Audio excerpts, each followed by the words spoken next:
Çmimi i rrymës së siguruar nga Keku përmes bursës shqiptare të energjisë elektrike Alpex po pëson ngritje secilën ditë më shumë.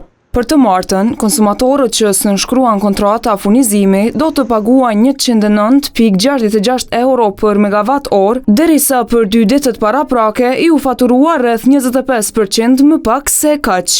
Rritja vazhdueshme e çmimit të rrymës për bizneset i ka detyruar disa sosh ta pezullojnë veprimtarinë. Disa biznese kanë ndërprej punën, dhe nuk janë duke punu, dhe janë disa qindra mira punëtorë që veç kanë mbet pa punë, si rezultat i frikës së biznesit që ka me i rrit kosto dhe s'ka me mujtë me produktin njëjtë me shit treg.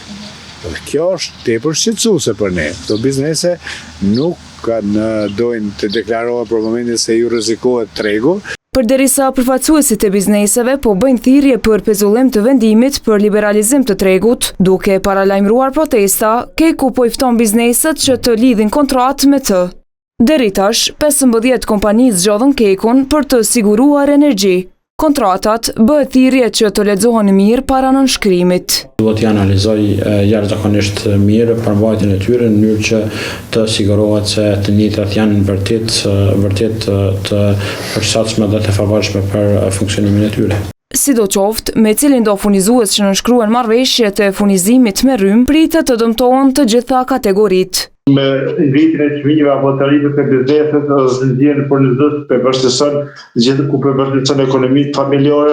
Vendimi për liberalizimin e tregut energjetik hyri në fuqi më 1 qershor.